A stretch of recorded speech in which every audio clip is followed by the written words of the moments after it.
Now, think of an experience that you've had where something happened to you, happened in your life that you didn't want, that you didn't like. You don't have to think of the worst such experience that ever happened. That might be too hard. So you could think of a smaller or medium sized misfortune.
So see if you can remember how you felt, what kind of thoughts and feelings came up in your mind, how you may have acted, things you did, things you said.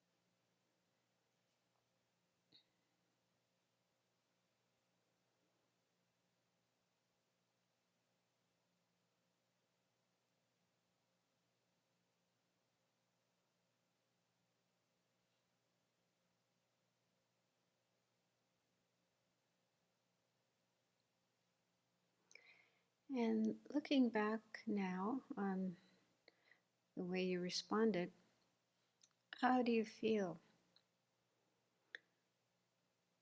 about those thoughts, feelings, and ways of acting?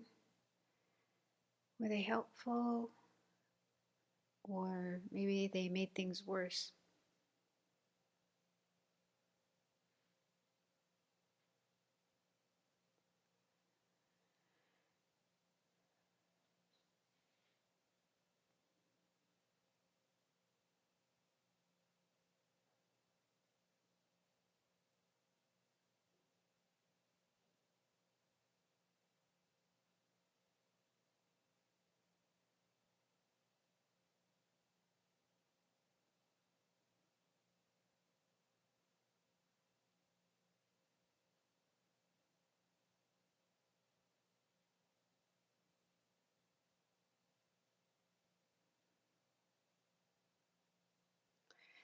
And if you do discover that your response wasn't so skillful, try to avoid beating yourself up, feeling ashamed, guilty,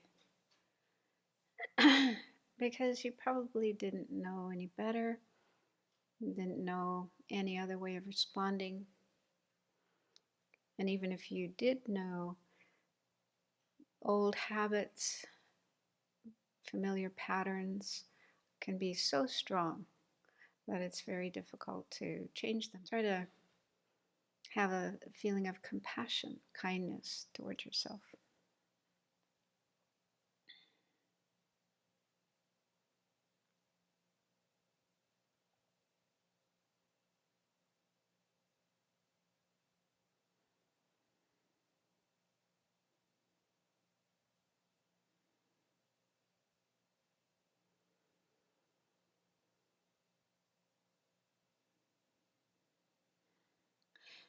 But it's also good to know that there are other ways of responding to problems that are wiser and more helpful. So it's just a question of learning those ways and training in them, habituating ourselves to them.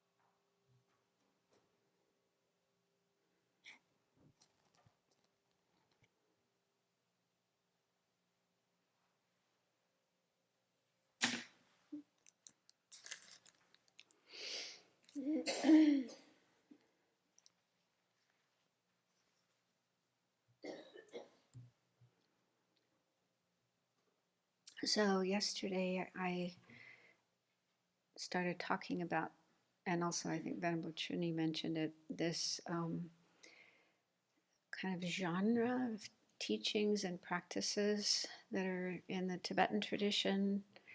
The Tibetan term is lojong, and the word lo is one of the words for mind, and jong means like training. So one English translation is mind training, or they're sometimes translated as thought training or thought transformation. There's different ways of translating, but sometimes the word lojong is used. And I think Venerable Pema Chudran has made this tradition very kind of famous. She's a very popular teacher and author of many books, and has shared some of these teachings on lojong. So it's found in the Tibetan tradition, but it comes from the Indian tradition. It wasn't something that Tibetans invented. And so it's all based on teachings given by the Buddha and then, developed over time in India and then in Tibet. And it's part of the Bodhisattva's path. So that's where it's included in the path. It's even taught to those who have already developed bodhicitta. So, it takes quite a while to develop bodhicitta in a complete way, in an uncontrived way. But of course, we do practices, do meditations to try to cultivate bodhicitta, like loving kindness, compassion, thinking of the kindness of others, trying to overcome self-centeredness. So there's various meditations and practices for developing altruism and developing that attitude of bodhicitta, where we want to become a Buddha to help all living beings. And so that's the context for lojong. They're taught for people who want to follow the Bodhisattva's path and become enlightened. But I think that some of the methods could be used by anybody. You don't have to be on the Bodhisattva path to use these methods. And also I remember, I think when I was living in Singapore, and I had some correspondence with this Western guy who had been living in a monastery, maybe in Thailand, been staying in a monastery for quite a while, practicing meditation. I don't know how this correspondence happened, but anyway, what was interesting was he said that, yeah, he found some of the other people living in the monastery rather irritating. Surprise, surprise. But you're living in a community, you're living with people that you wouldn't necessarily choose to live with. But even in your family, it's like that. So, yeah, so it's easy to have irritation, annoyance, judgmentalness, criticalness, and so on coming up with your fellow community members. And so he, if I remember correctly, he said that he kind of developed ways of dealing with these people, by thinking differently, changing his mind. And then later he came across the Lojong teachings from the Tibetan tradition and thought, oh, this is what I've been doing. So he kind of came to them on his own. So they're not really exclusive to Mahayana Buddhism and not even to Buddhism, because there's this poem that's popular in certain Buddhist circles. And the author is not a Buddhist, is a Sufi. You may have heard this poem, but if you haven't, it's really amazing. It's called The Guest House by, I don't know how to say his name, Jalaluddin Rumi. Rumi. So he was a Persian living in 13th century, I think, a long time ago. So here's the poem. This being human is a guest house. Every morning, a new arrival. A joy, a depression, a meanness. Some momentary awareness comes as an unexpected visitor. Welcome and entertain them all, even if they're a crowd of sorrows who violently sweep your house empty of its furniture. Still, treat each guest honorably. He may be clearing you out for some new delight. The dark thought, the shame, the malice, meet them at the door laughing and invite them in. Be grateful for whoever comes, because each has been sent as a guide from beyond.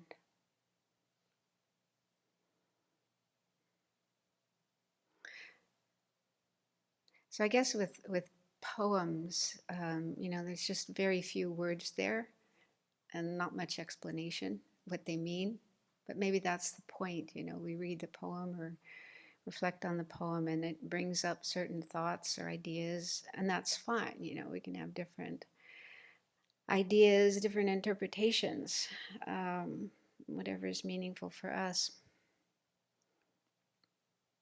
So to me, it seems like basically he's saying, as a human being, in our mind, there are all these different kinds of thoughts and feelings and experiences. Some are nice, like joy, but some are not, like depression, meanness, dark thoughts, shame, malice, and so on. So this is just part of our human condition, that we have these things coming up in our mind. Everybody has them. Even if we don't talk about them, we try to hide them, pretend everything's okay when it's not. But yeah, we all have these kind of thoughts. And he's advising us to greet them like guests.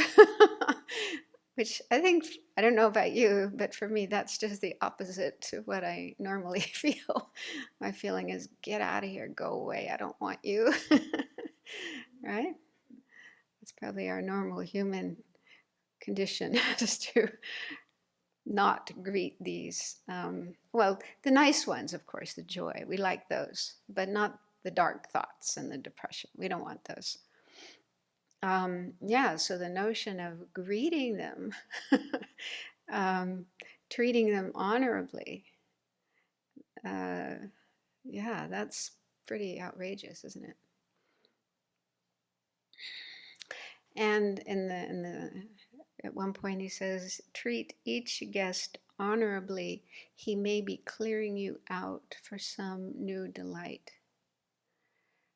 So my take on that is that, similar to the idea of Lojong, that painful experiences don't have to be bad. We don't have to see them as bad and things we have to get rid of, but they can be useful. It all depends on how we work with them, how we deal with them. That's the basic idea of Lojong, that painful experiences, bad things that happen to us, as well as negative things that come up in our mind, there are ways we can work with them, transform them, and make them part of our path, part of our spiritual practice, to help us grow, to help us develop more good qualities. So that's what I think he's saying here. Yeah, that even if he says, even if there are a crowd of sorrows who violently sweep your house empty of its furniture. That's a bit like grief, isn't it? Yeah, when we have an experience of grief, it really does feel like that. This is violent, just total disruption of our life, and yeah, sweeping out things that, that person that was there for so long and such an important part of our life, and we had so many activities related to that person and so on and so on, and suddenly it's all gone. Yeah, and then, yes, he says, treat each guest honorably. He may be clearing you out for some new delight. So he seems to be saying, yeah, if we can learn how to work with that rather than reject it and hate it and feel this is bad, then it could lead to something new and wonderful. It's a little bit like that saying. So, what is that saying about the dark cloud? Every dark cloud has a silver lining. Some people may feel sick of that, but I think that's the basic idea of lojong, of thought transformation. We go through some difficulty, but if we manage it well, in the end, some good things may come out of that.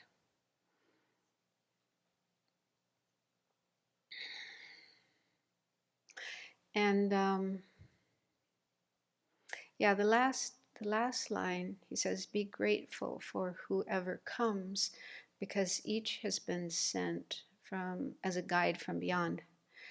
So, as a Sufi, he probably believed in God, and so that's one way of interpreting problems and difficulties, that they were sent by God as a lesson for us, to help us grow. Like that story of Job in the Bible. I don't know if you're familiar with that.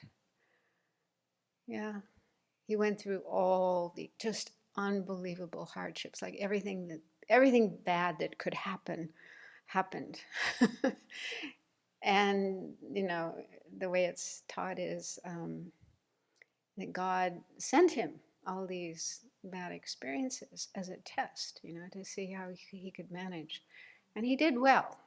Yeah, he managed to not lose his faith and not become angry and depressed and so on. So that's kind of a biblical version of this, accepting whatever hardship comes in your life. It's a test. It will help you to grow. But in Buddhism, we wouldn't say that. We wouldn't say that there's a God who's sending us these experiences to give us a chance to grow. Rather, it's our karma. We created the karma in the past to have these bad things happen. But still, when they're happening, when our karma is ripening and we're having these unpleasant experiences, there are ways we can work with them that will help us grow, develop more love, compassion, wisdom. So I'm going to go through these methods and talk about them, and hopefully we'll have a chance to meditate on them and try them out. There's like a number of different methods in the Lojong tradition. But yeah, when I was thinking about this morning, I remembered one retreat that I was doing a number of years ago. And it was so difficult. Every time I tried to meditate, my mind was just invaded by dark thoughts, really, really, really negative stuff coming up in my mind. It was so painful.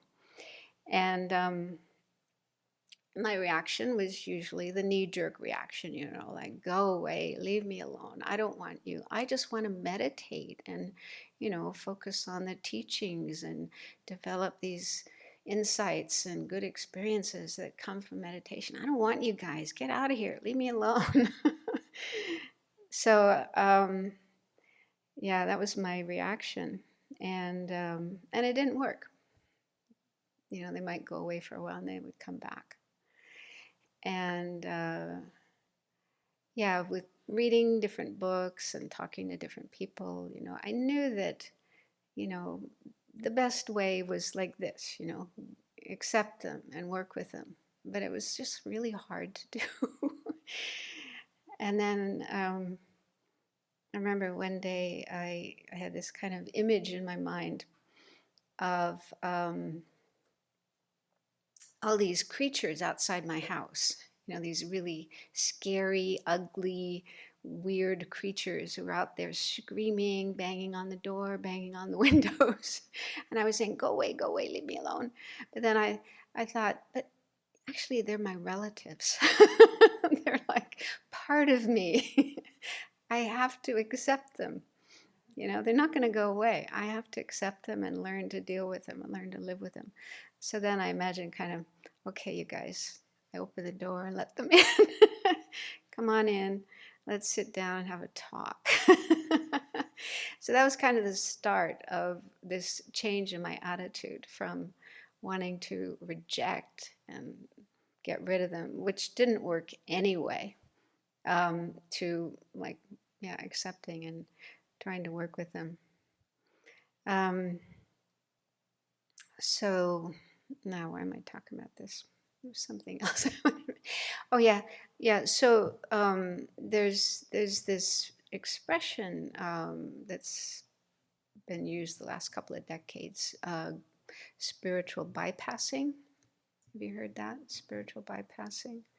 That's something we have to be careful about, including when we are working with like the Lojong teachings. The meaning of it is, as I understand it, I might be wrong, but you know, it's like we got stuff in our mind to deal with. It could be related to early, you know, things in our life, relationships with parents and other people, or maybe we've been abused. It could also be stuff from previous lives. So there's this stuff in there that we never really resolved.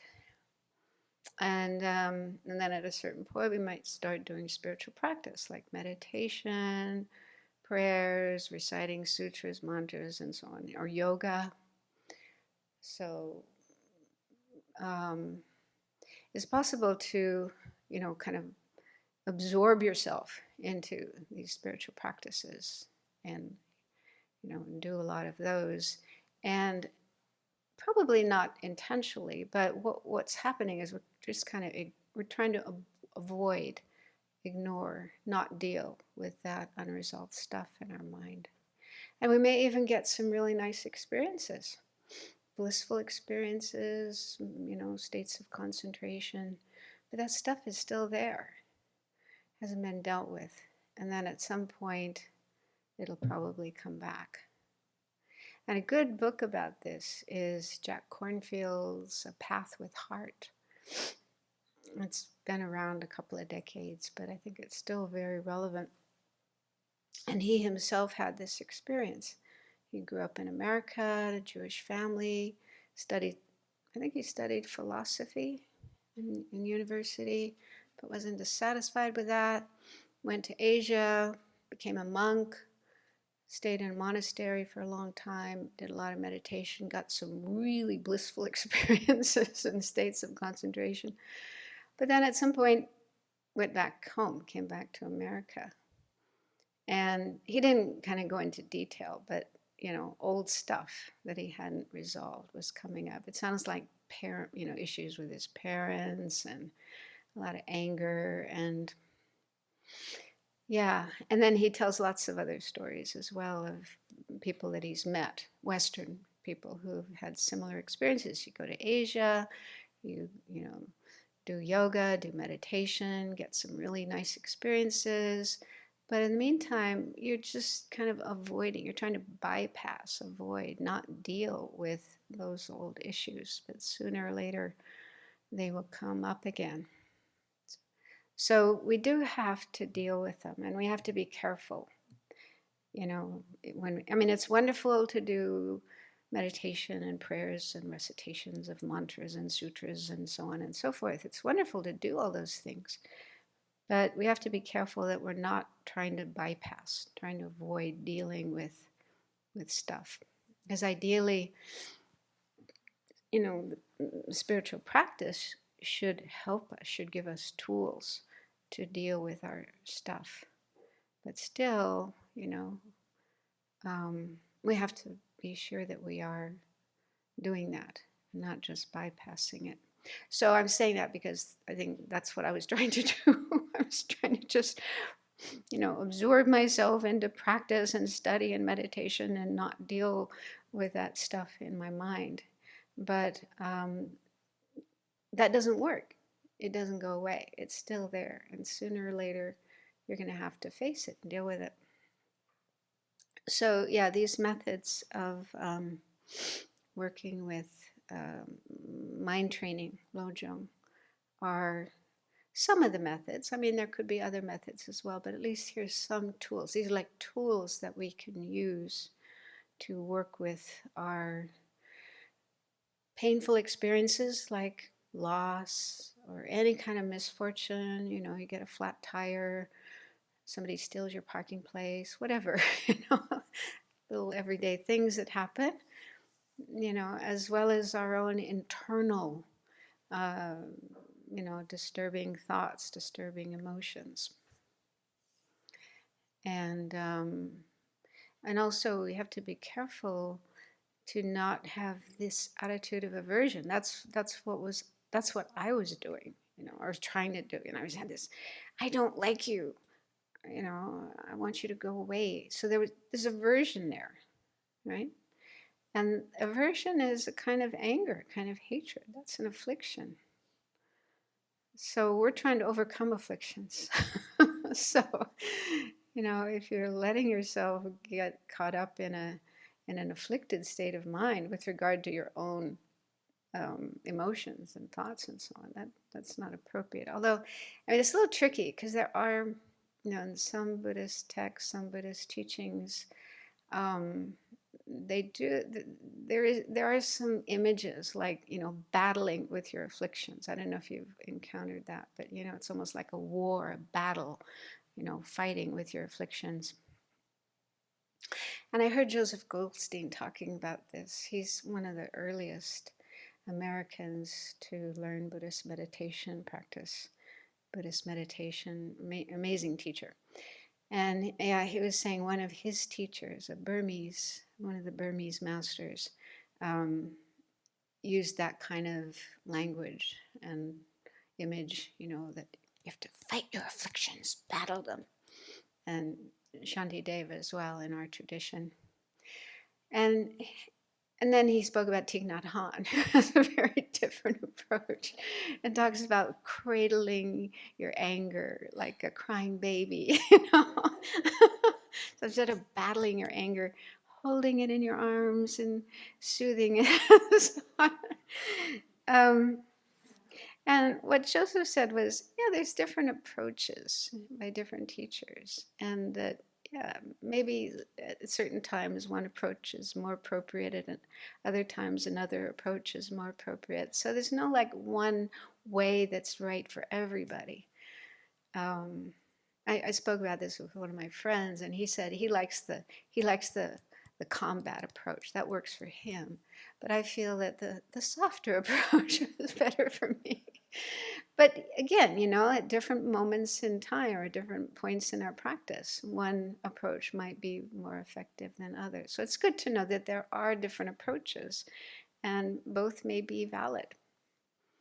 And I was thinking too about, the story of the Buddha, when he was sitting under the Bodhi tree, meditating just before enlightenment, and Mara, the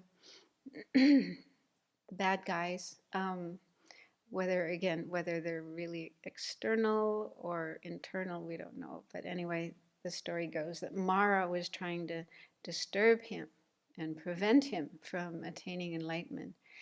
And one of the things Mara did was to gather all these demons, really fierce, violent, aggressive demons, and they came with all these weapons, and they were shooting weapons at the Buddha while he was sitting there meditating. Well, he wasn't yet the Buddha, but and the Buddha just meditated on loving kindness, and all the arrows and spears turned into flowers. They weren't able to harm him. So he didn't get up like, in the Kung Fu movie and just battle all these. He just sat there meditating on loving kindness. Yeah. So that seems to show a soft approach rather than a violent approach. So anyway, just so you know, there are different approaches, and you could try and see which one works best for you. But yeah, I guess for me at that point in time, when I was having all these disturbing thoughts and emotions, the approach of acceptance and learning to work with, having dialogue, like trying to understand what these things are all about. What are they saying? It's a bit like in nonviolent communication. I haven't really studied that, but people here have, and they use that. So when you're having a problem with someone, maybe somebody's angry at you, instead of just reacting with anger like this, you need to understand the other person. There's a need there. They're acting that way because of some need. And if you can understand what the need is, then you can respond in an appropriate way. So it's similar, I think, with our internal stuff, those disturbing thoughts and emotions. If we can understand them, what's going on? Where are they coming from? What are the causes and conditions that give rise to these? What do they need? What need is there? So the more we can understand them, I think the better we can work with them. And that was what I was trying to do. I was trying to work with these, and eventually I was successful. Not that I've completely cleared up all my disturbing thoughts and emotions, but the ones that were bothering me then, that approach worked.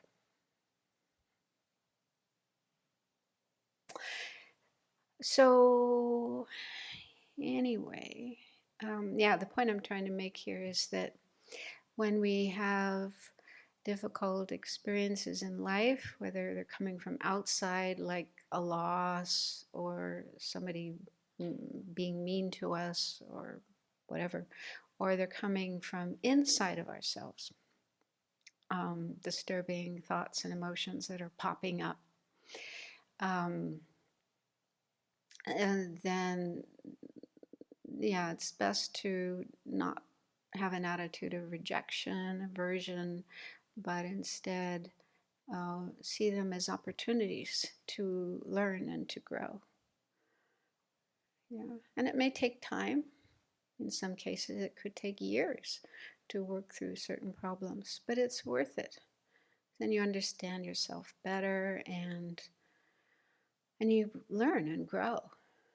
Yeah, you learn really good qualities, and then you also, another benefit is then when there's somebody else who's having a similar experience to what you went through, you're in a better position to help them because you've kind of gone through that yourself. You worked through that yourself, so you know what it's like. So you can help somebody else who's in that situation. There's a lot of benefits in that approach. So let's look at some of these Lojong methods.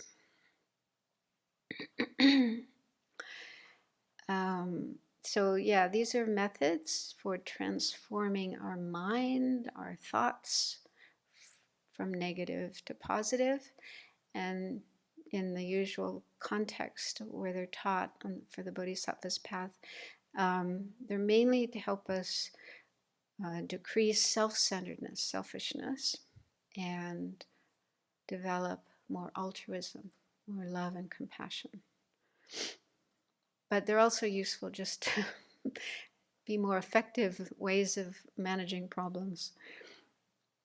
And the Dalai Lama said about this type of practice, he said, the essential message of the Lojong teaching is that if we want to see a better world, we should begin by improving our own mind.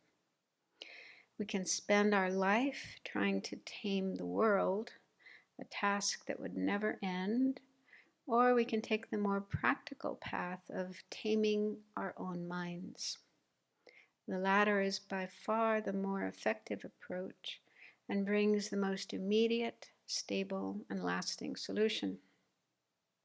It contributes to our own inner happiness and also contributes to establishing an atmosphere of peace and harmony in the world around us. It's a bit like that saying, be the change you want to see in the world. I used to think that was Gandhi who said that, but I found out it wasn't really him. Somebody else said it. Somebody else made it up, but kind of based on Gandhi. But anyway, it's a great saying. It's very true that if we want to change the world, we have to be that way ourselves. Be the change that we would like to see in the world or in other people.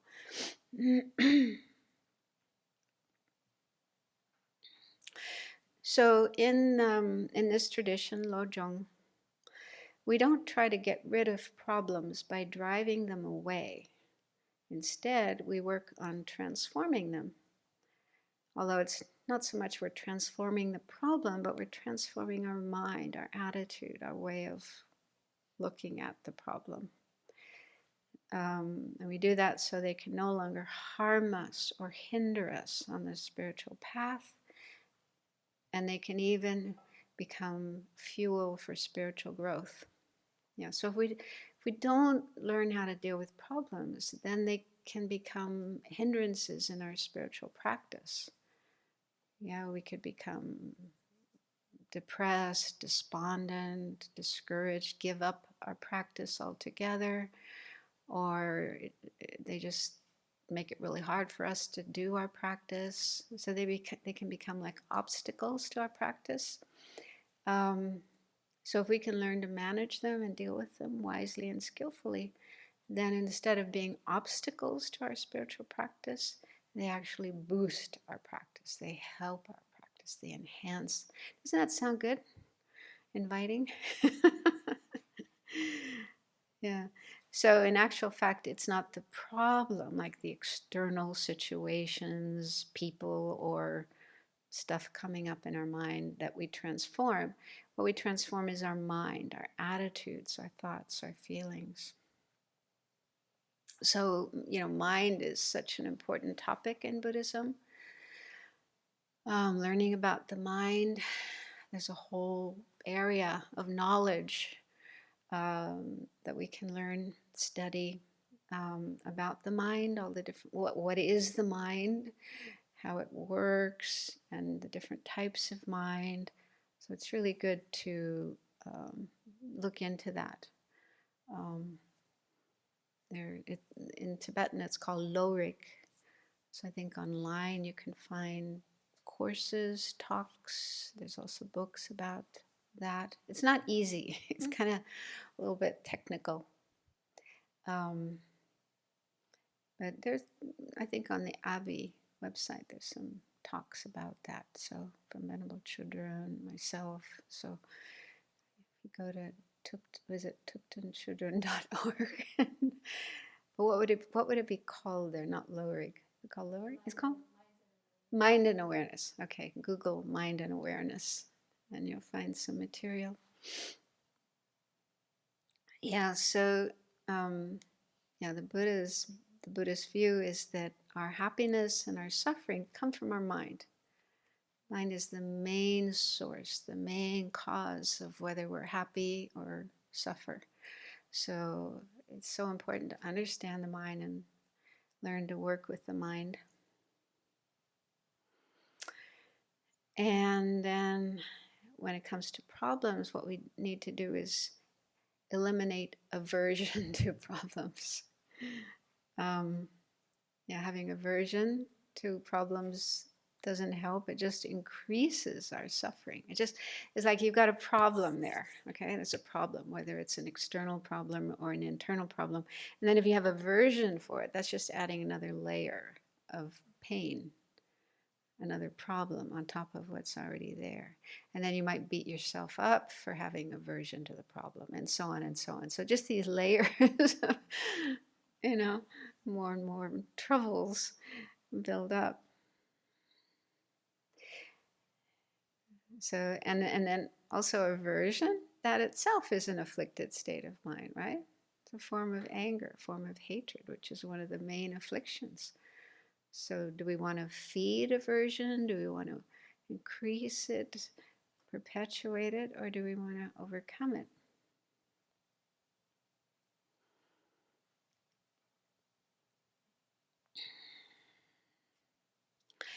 And there's this wonderful saying from Shantideva, I think you mentioned it yesterday. Why be unhappy about something if it can be remedied? And what is the use of being unhappy about something if it can't be remedied? Yeah, I love that one. It's so useful. It's so practical. So the way I use it is if there's some kind of problem, some kind of unwanted situation happening, instead of getting all upset and depressed and having aversion and so on, to just be practical. Ask, is there something I can do about it? Is there a remedy? Is there a solution? And often there is. Often there are things we can at least try to do to remedy the problem. There's no guarantee that they'll work, but we can at least try those solutions, like putting our energy into something to deal with the problem instead of worrying. Otherwise it's like in your mind it keeps going around and around, worries and what if this, what if that, and oh dear, and these kind of unhappy thoughts circling around in the mind, and that doesn't lead anywhere. It just makes you more unhappy and isn't very constructive.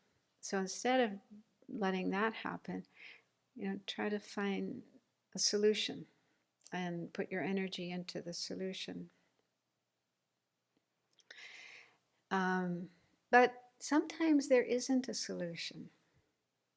There really isn't something that can be done. Like in the case of loss, someone has died and you feel, I don't want them to be dead. I want them to be back here. Well, that's not possible. Sometimes we just have to accept that we can't change a situation. We just have to accept it.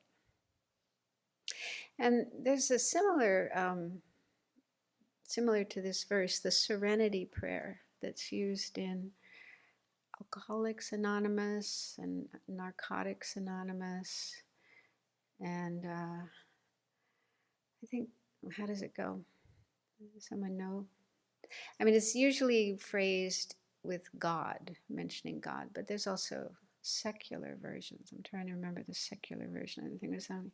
May I have the serenity to accept what? The things I can't change, the courage to change the things that I can change, and the wisdom to know the difference. That last one is really important. And it's not really in Shantideva's prayer. He talks about changing and accepting, but not being able to tell the difference. So that's really important. Yeah. So, so we need to use wisdom to determine, can I change this situation? Is there something I can do? Is there a remedy, a solution? Then do it. At least try to do it. But sometimes nothing can be done. Not possible to change the situation. Also with the weather, if you don't like the weather, it wasn't what you wanted today.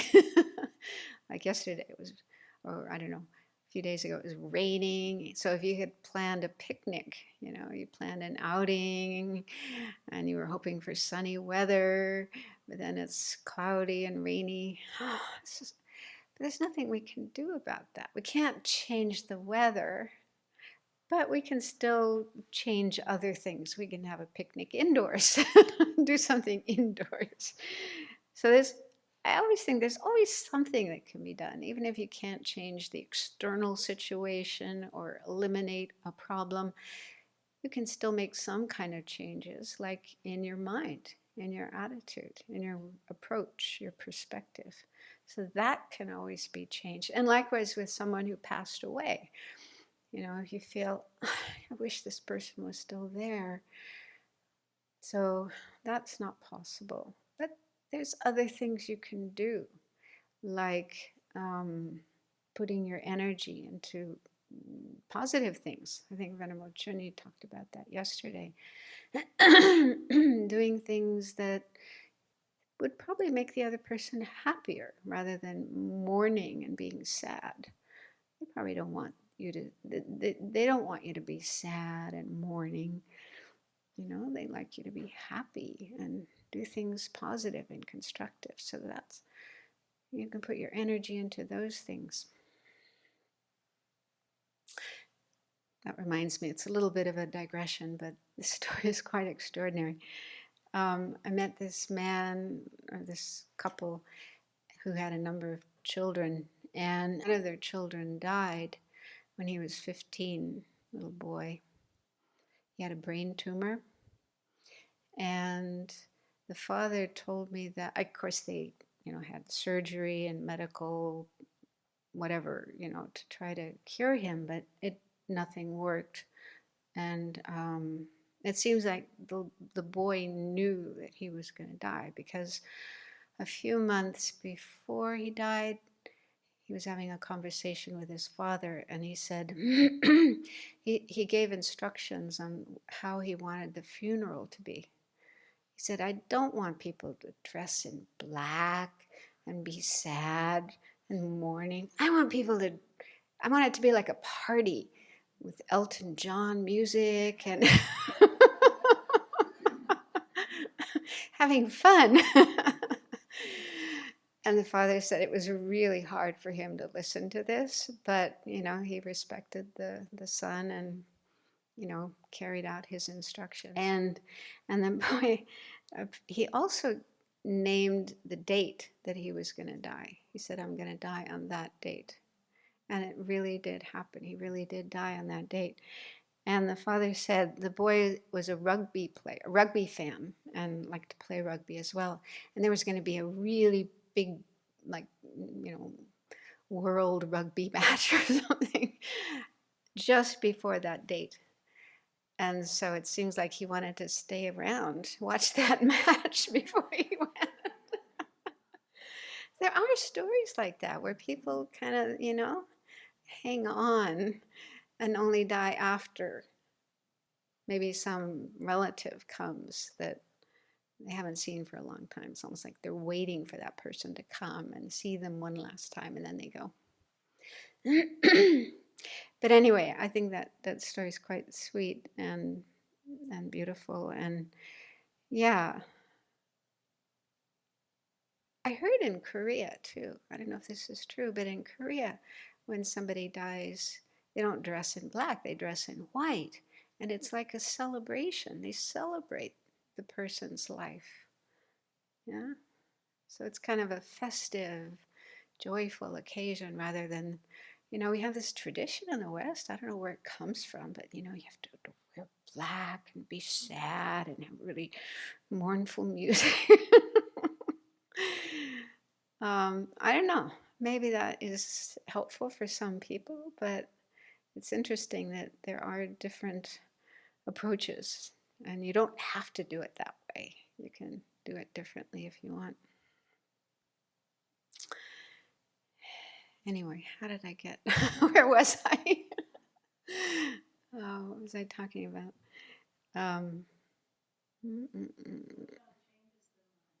Mm-hmm. Hmm? Yeah, the Serenity Prayer, Shantideva's verse and the Serenity Prayer. That okay, yeah. So if there's a problem, a situation that we're unhappy about, then look to see if there's something that can be done about it. And if there are things we can do, do it.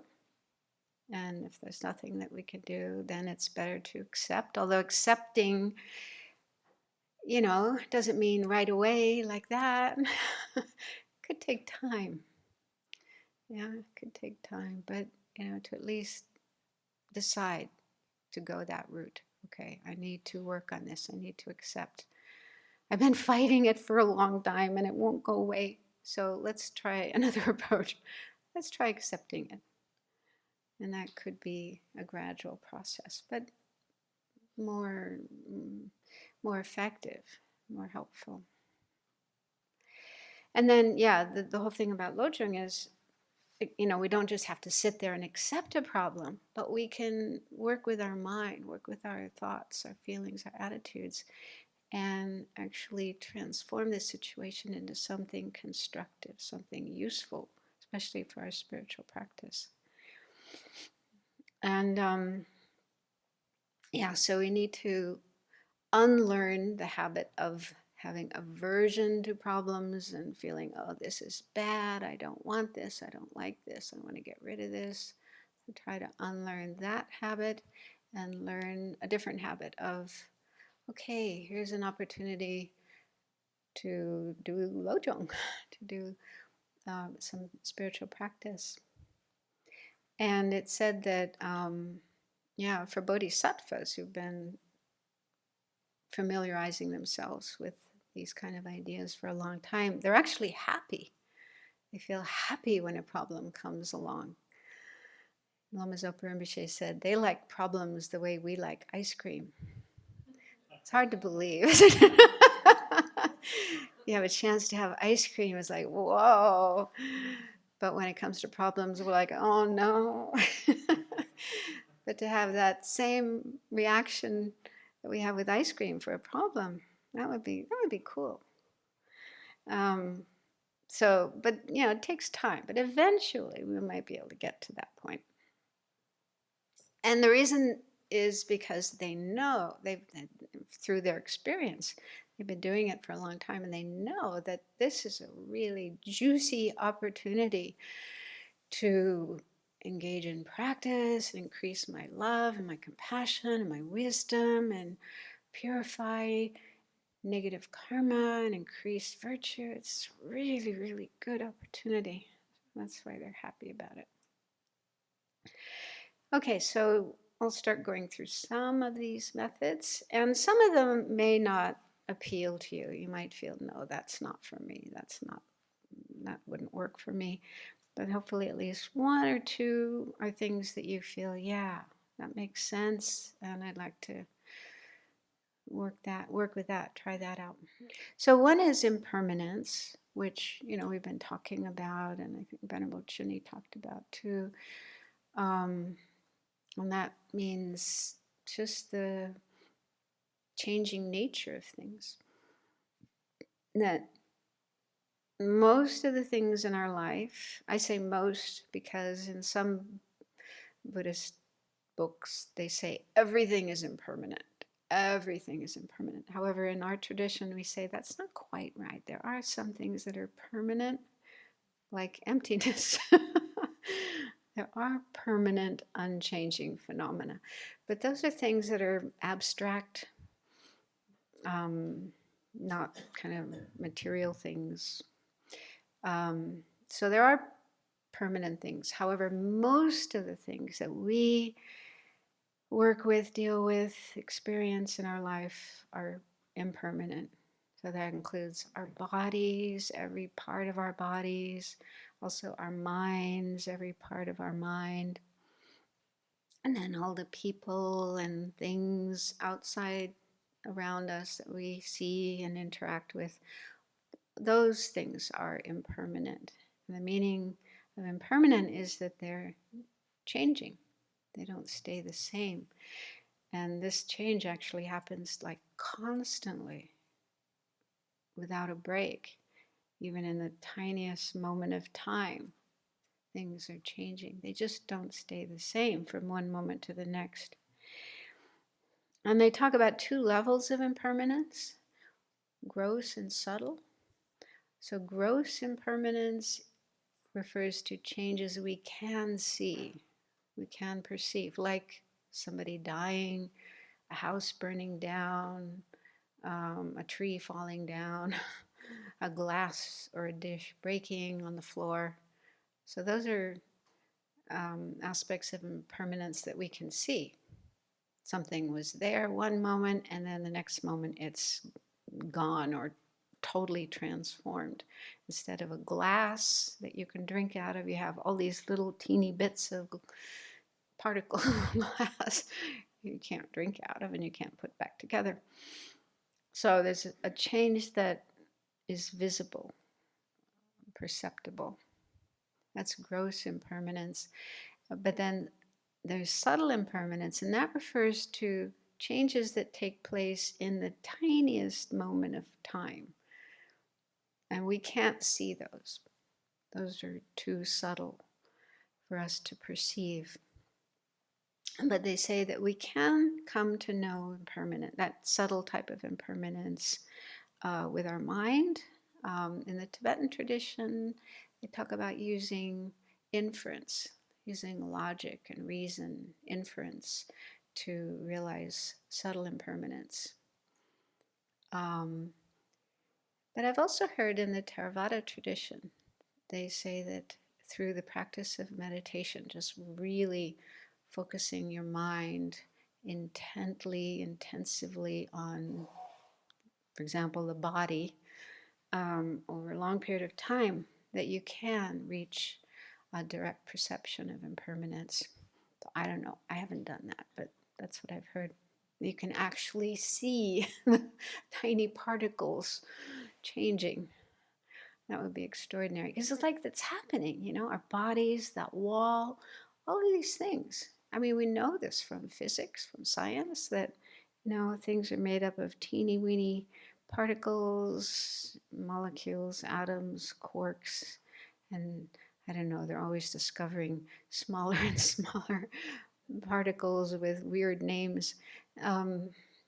But yeah, I mean, those things are not static, frozen, unmoving, unchanging. They're moving and changing constantly.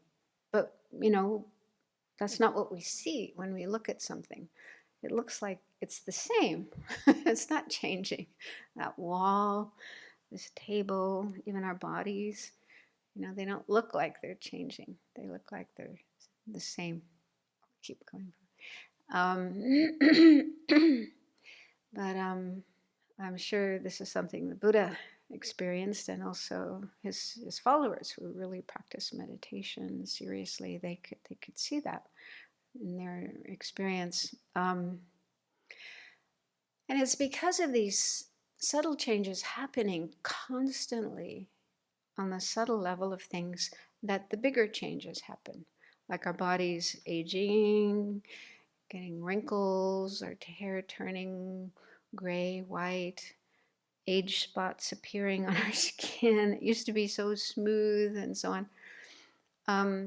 And then organs breaking down, parts of our body breaking down, getting sick, not working anymore, and so on. So those bigger changes that we can perceive directly happen because of these subtle changes that are happening every single moment. So that's why they say, like in Buddhism, aging starts from the second moment of life. The first moment we're born, from moment 2, we're aging. Okay, now that just keeps happening all through our life until we die. So aging is continuously happening in our bodies, but normally we don't see those changes. And the same with everything else, all the material things around us, they're also changing, aging, getting older.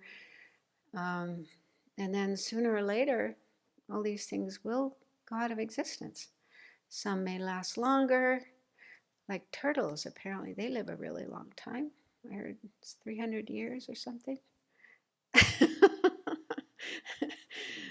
Human beings, 80, 90, 100, maybe 110, but, you know, so there's always a kind of maximum amount of time that something can last or remain, but eventually everything does go out of existence. And it's true with our planet too. I mean, right now a lot of people are upset about, things that are happening with our planet. And yeah, it is upsetting.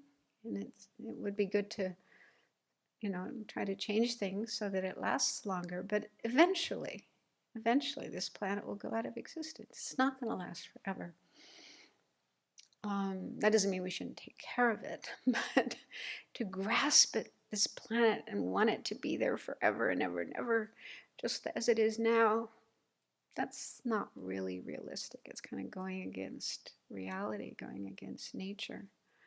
So Buddhism says, universes come into existence and last for a while and then go out of existence, but another universe is coming into existence and existing and then going out. So there's this continuous cycle of worlds, planets, universes, and beings coming into existence, dying, another one coming into. So it's a cycle, constant cycle. And I don't know, for me, that can be comforting, instead of thinking about some kind of final end and everything just disappearing into a void. So in Buddhism, it's not like that. There are these cycles of coming and going, beings born and dying, new beings born and dying, universes coming into existence and going out of existence. I don't know, for me, that's kind of comforting. Helps to take away some of the fear and the anxiety and the despair about changes that are happening. So anyway, impermanence means that everything is subject to change and we can't stop it. It's impossible to stop change. We can slow things down. Some things we could do might slow the changes down, make them last longer. Take care of your car and, it'll last longer. Take care of your body so it lasts longer. So it's fine to do those things, but still, to accept that, eventually it has its end. It's finished. So it can probably take a while. In fact, for most of us, it does take a while to accept this and get more comfortable with it. But it's helpful for a lot of reasons. I find thinking about impermanence, it's easier. For one thing, it's easier than emptiness. Emptiness is really hard.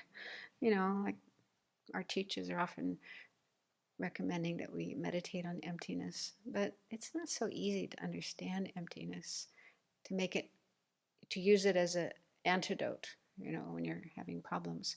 But impermanence is easier to understand, and it's really effective as an antidote. For example, when there's some kind of disturbing thought, disturbing emotion in your mind, just remind yourself it's impermanent.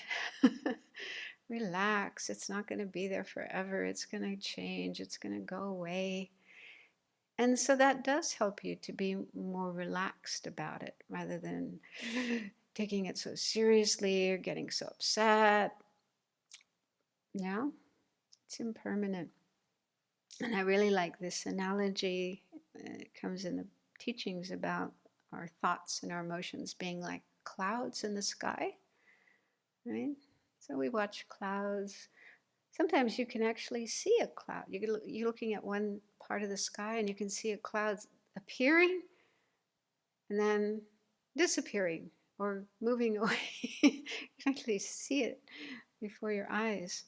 But yeah, we know that clouds are not permanent parts of the sky, permanent fixtures in the sky. They appear, they're there a little while, they disappear, they pass through.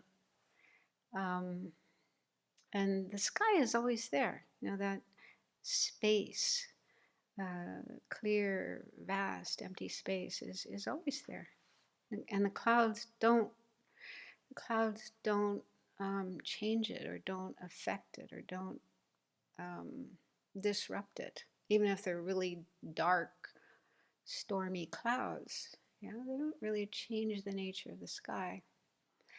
So, I don't know, that analogy is used for the mind. So we have our mind, and the nature of our mind, the basic nature of our mind is said to be clear and pure, meaning that the disturbing thoughts and emotions like anger, attachment, jealousy, ignorance, and so on, those are not permanent parts of the mind. They're not like embedded in the mind and they'll be there forever and ever and ever. They are transitory, they are impermanent. And you can see that for yourself. You can see how, yeah, there's moments you feel angry, other times you're not. Moments you feel anxious, and other times you're not. Moments you have depression, dark thoughts in your mind, and other times they're not there, and you may even feel very happy and bright. So you can see for yourself, watching your mind, that the disturbing thoughts and emotions are not permanent, not always there. Sometimes they're there, sometimes they're not. They come and they go. And so they're like the clouds in the sky. So if you can get a sense of that and then kind of say that to yourself when you're having some kind of disturbing thoughts or emotion, that can really help to not take them so seriously. And don't expect them to go away immediately. You know, they might hang around for a while, but eventually they'll pass. So that can give you some relief.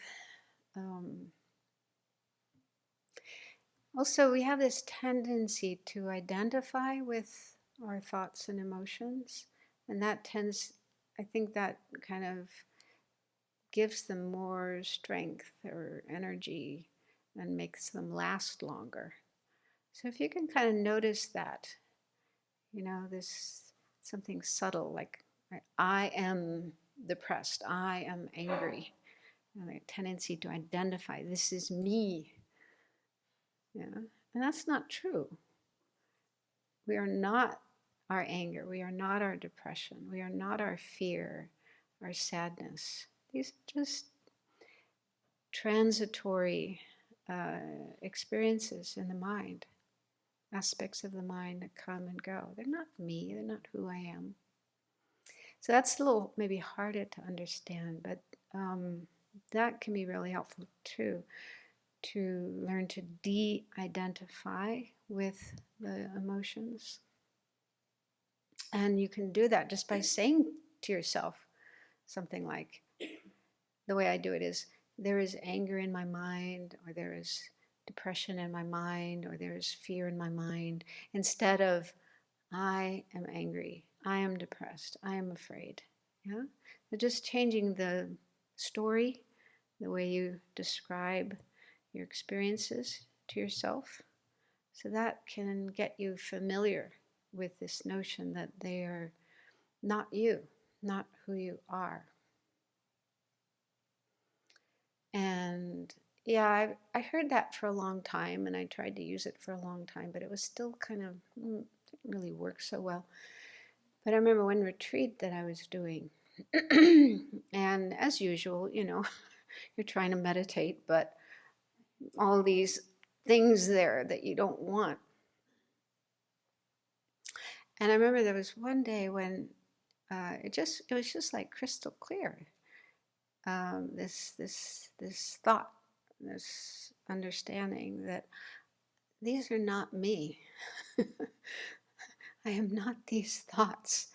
I don't know, it's just like an insight that came up. And it was coming from me. It was coming from my heart, from my experience, rather than what somebody else had said. And it was just liberating. I just felt, it was almost like this heavy weight was lifted off me. I just felt so light and liberated. I was almost crying.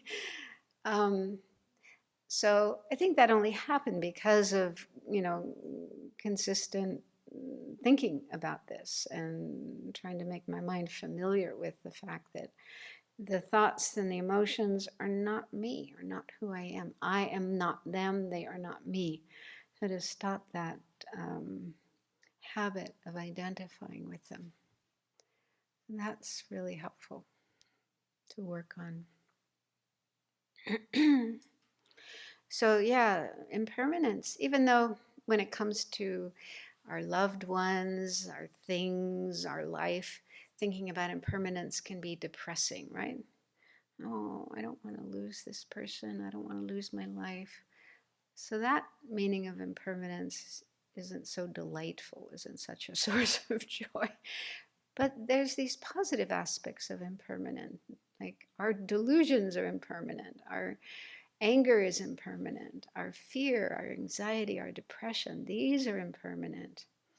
Yeah, that's like the good side, the positive side of impermanence.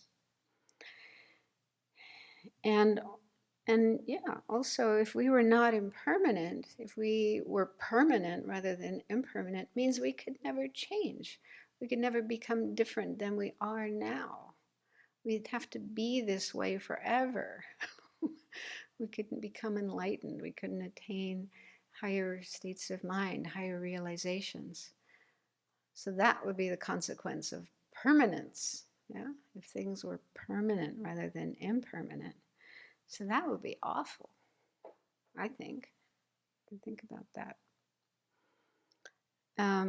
So yeah, looking at these, the brighter side of impermanence, I think is very helpful if you find yourself feeling depressed about the other side of impermanence. But the only reason we're unhappy about that, unhappy about losing friends and family and loved ones, is because of attachment. You know, we have this tendency to get attached, and attachment goes against impermanence.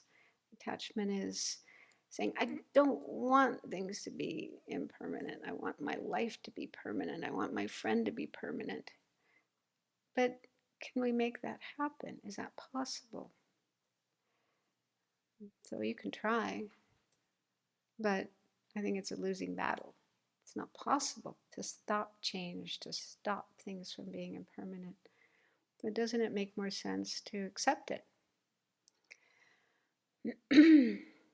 And if you find that a little sad or depressing, then remember the good side of impermanence.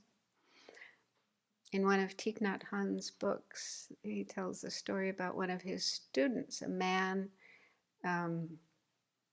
who had a daughter, because Thich Nhat Hanh's organization invites children to come to retreats, and so they're all, children are part of the sangha. They learn dharma and practices as well. So this man was having a conversation with his daughter about impermanence, and I think he was expressing some sadness about it. And the daughter said, "But Daddy, if I wasn't impermanent, I could never grow up." So she didn't have trouble seeing the bright side, the positive side of impermanence. But yeah, it is helpful to see it. It isn't something negative and depressing. And yeah, the more we get familiar with it, the more we get used to it, and the more we get comfortable with it, and no longer appears as something unpleasant. And the same with problems. Whatever problem we're experiencing, not just the disturbing thoughts and emotions in our mind, but any kind of problem we're having with people or with situations, we just remind ourselves of impermanence. It's impermanent. It's not going to last. I say that to myself when there's noisy vehicles going by on the road down below, because where I'm staying is kind of at the edge of the property, and it's, all the noise from the road really comes up. Noisy logging trucks, motorcycles, hot rods. I don't know what they are, but they make a lot of noise. So I just say to myself, it's impermanent. They're going really fast. They're going to be out of there soon. Just a few minutes, and then they'll be gone. So that helps me relax. And the same with the dogs, they bark for a while and then they stop. So you just have to put up with it for a while. But it's not permanent. It's not going to last forever. And in 2016, when I felt really depressed about the election results, I said to myself, it's impermanent. I mean, the longest would be 8 years and then finished. It's not going to, it won't be there anymore. So Well, okay, we don't want to go there, but he's not going to live forever, right? But yeah, so whatever problem is bothering us, that we're unhappy about, upset about, just to remember, yeah, it's not going to last forever. And even, I mean, you might object to that and say, but what about an incurable illness? Yeah, I mean, there does seem to be things that aren't going to go away, yeah, that aren't curable. True, but we can still change our mind about it. Yeah, so initially we may feel really unhappy, upset, angry, depressed, but that may not last. That probably won't last, especially if we have these methods we can use, these techniques we can use to work on our mind. So what may initially seem to be unbearable, and we might think, I'm going to, this is going to last forever. It's going to be horrible. I'll never be free of it. Well, yeah, we can work on our mind. And also, even without these kind of methods, people just get used to things, right? And learn to accept them, learn to adjust to them.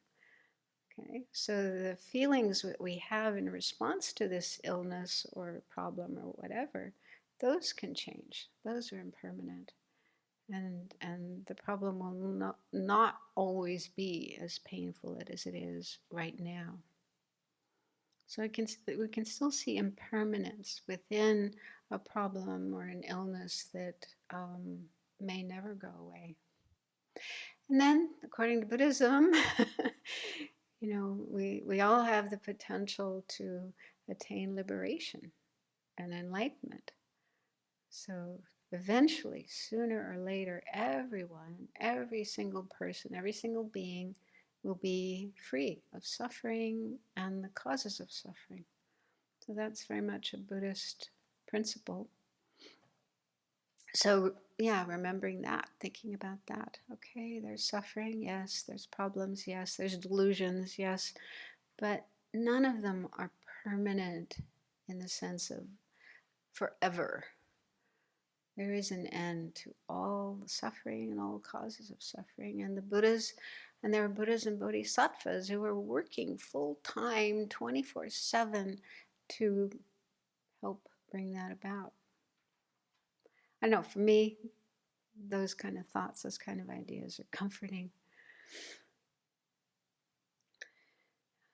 So we just have a little bit of time left if anyone has a question.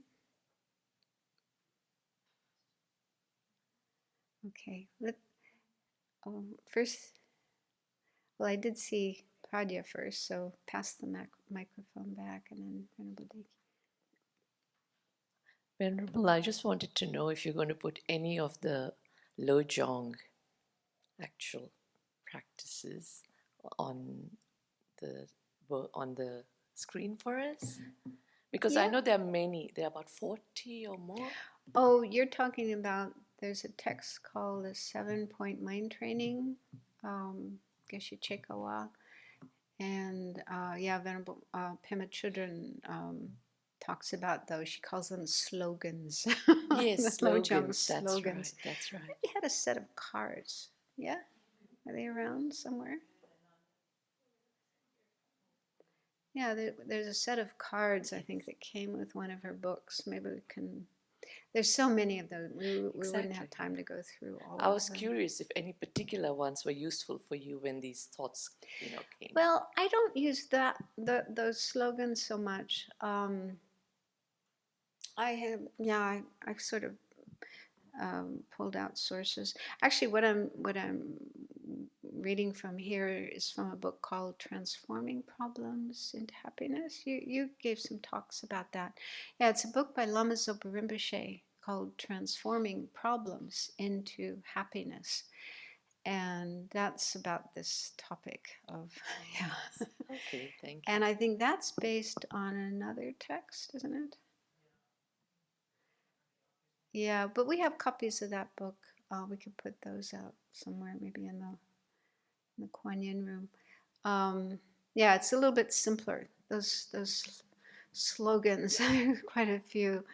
Um, yeah, so I'm more taking my material from that book, Lama Zopa Rinpoche.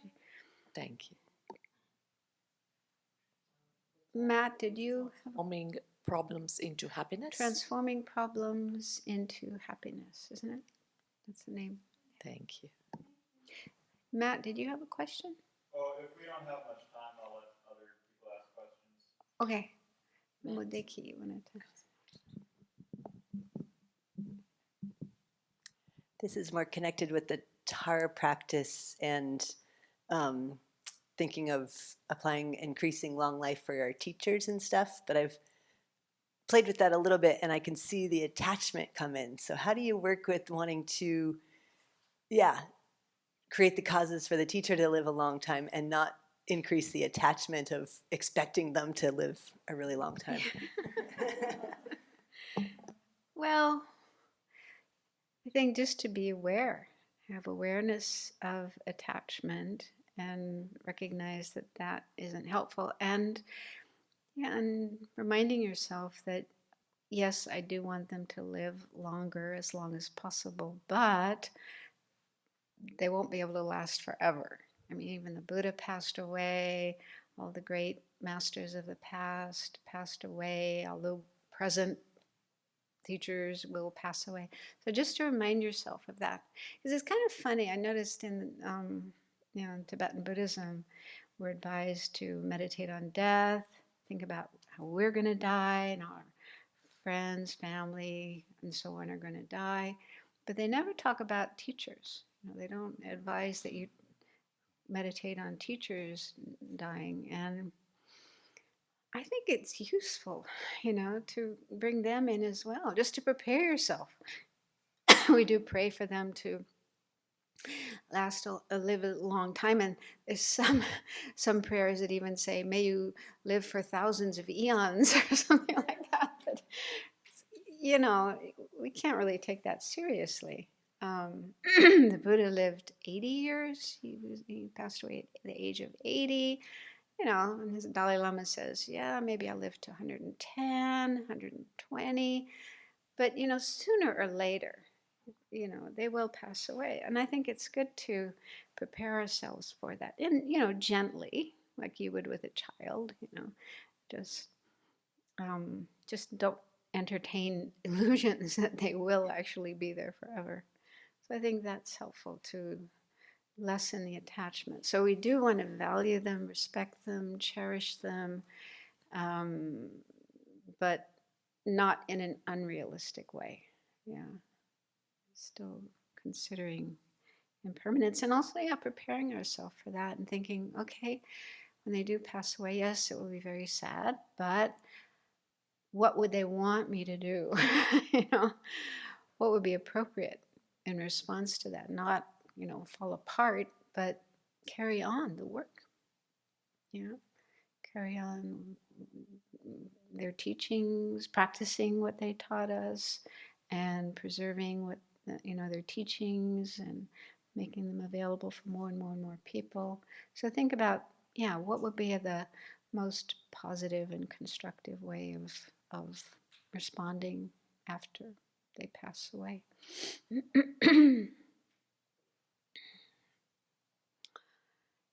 One more question.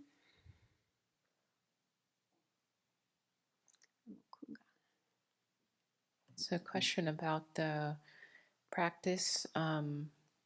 If you have like pain in a part of your body or an injury, can you imagine directing the life energy to that area from Tara? Life energy? Well, the energy that she's Oh, hooking. Tara. You're Yeah. talking about Tara. Oh, yeah. I think so. Yeah. Yeah.